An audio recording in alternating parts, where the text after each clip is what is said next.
Hello, नमस्कार।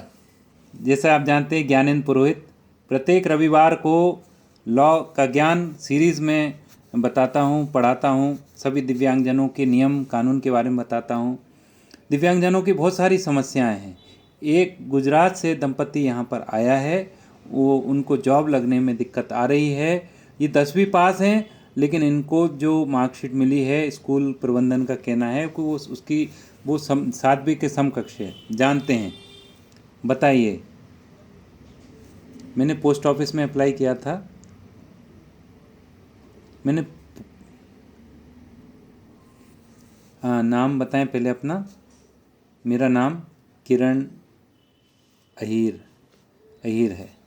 ये मूक बधिर दिव्यांग हैं और गुजरात से आए हैं। और मैंने पोस्ट ऑफिस में अप्लाई किया था। उन्होंने डॉक्यूमेंट वेरीफाई किए और फिर मूक बधिर स्कूल जहाँ से मैं पढ़ा था, मैं इंतज़ार कर रहा था कि मुझे जॉब लगेगी कि नहीं लगेगी। पता चला स्कूल प्रबंधन ने लिख के दिया इनकी 10वीं की मार्कशीट 7वीं के समकक्ष है। अब 10वीं पास करके इन्होंने आईटीआई भी किया, लेकिन ये बात जाने मतलब इनसे अछूती रही ना, इनको ध्यान रहा और ये इसके कारण नियुक्ति नहीं मिली। इसके कारण पुरोहित जी के पास आए हैं। ये बता रहे हैं कि इनके मम्मी पापा दोनों मूक बधिर हैं। परिवार में सभी हम लोगों को कम्युनिकेशन की दिक्कत आती है। पूरे परिवार मतलब समाज में हम कैसे हमको सहयोग मिलेगा, हम बहुत परेशान हैं। और हम चूँकि हमारी कोई समस्या नहीं थी, इसलिए मैं ज्ञानेंद्र पुरोहित और मोनिका पुरोहित के पास आया। और ये मेरी पत्नी हैं, ये भी मूक बधिर हैं। ये अपना परिचय इशारों में दे रही हैं।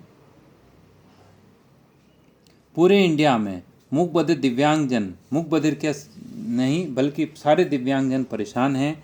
कोई जो स्कूल जो भी खुले हुए हैं दिव्यांगजनों के, वो बताते नहीं हैं। चाहे वो प्राइवेट स्कूल हों, और वो मूक बधिर बच्चों को भी नहीं मालूम होता, दिव्यांगजनों को मालूम नहीं रहता।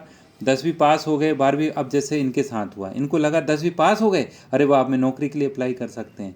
जब वहाँ पे जबकि उस स्कूल का एफिलिएशन बोर्ड से था ही नहीं, जैसे इनका गुजरात बोर्ड से होना चाहिए था। तो ऐसे ही 5वीं 8वीं 10वीं 12वीं कोई भी स्कूल हो, उसकी मान्यता होना चाहिए बोर्ड से।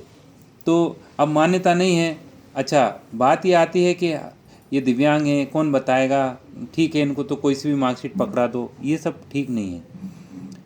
और सबसे बड़ी बात, इस तरह के यदि मामले आते हैं तो हमें न्यायालय के सामने ले जाना चाहिए।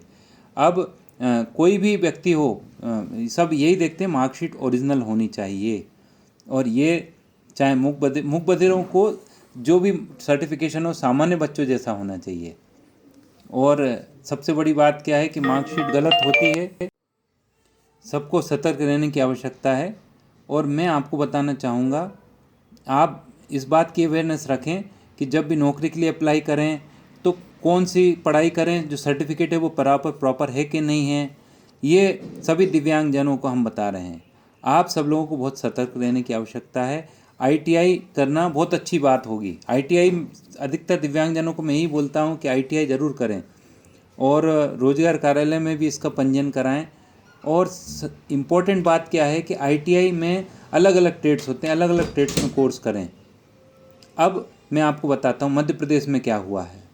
सारे मूक बधिर लोगों ने कंप्यूटर का आईटीआई कर लिया, कोपा कोर्स कर लिया, भीड़ हो गई, खूब हो गए, पास हो गए, अब नौकरी नहीं लग रही है।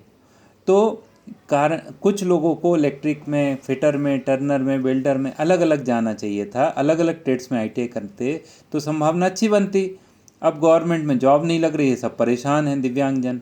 तो इम्पोर्टेंट क्या है, सरकार की गलती नहीं है, हम लोगों की जागरूकता की कमी है। हम लोग जागरूक ही नहीं है इस बात को लेके। और आपको ये बताना चाहिए कि ये गलत है। और ये सब बातें हमें एक दूसरे को गाइड करना चाहते हैं।